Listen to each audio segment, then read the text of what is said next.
C'est fini. C'est fini. Voilà. Ce qui m'a décidé à en prendre, c'est que je me suis fait voler des agneaux dans un pré qui avait 1 mois. Et puis je connaissais déjà le patou, j'aimais déjà cette race de chien. Et ça a été l'élément déclencheur, on va dire.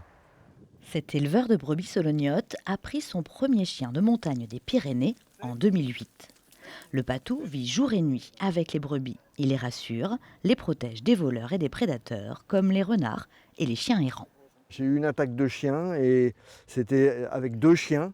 Il y avait 35 brebis et agneaux.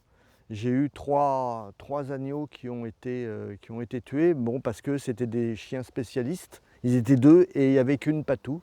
Moi j'ai retrouvé la chienne, tout le troupeau derrière et les chiens coupables, ils étaient à 50 mètres et ils n'osaient plus bouger. Donc elle a rempli son rôle quand même, parce que c'est des chiens qui tuaient tout le troupeau, sinon.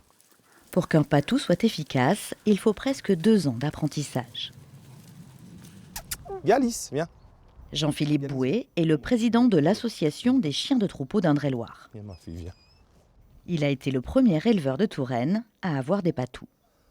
Le comportement du chien, on s'approche de ces animaux, elle vient vers nous, voilà, elle nous prévient qu'on rentre dans la zone de sécurité des animaux.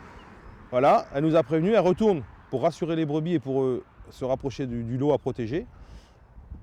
Mais voilà, elle nous garde toujours un petit peu sous contrôle. Le but du jeu, c'est ça, c'est qu'un chien il soit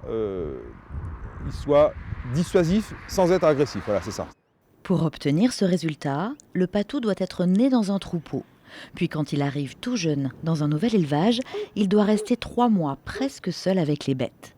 Des règles essentielles que Jean-Philippe Bouet souhaiterait transmettre localement en fédérant les éleveurs propriétaires de patous au sein de son association.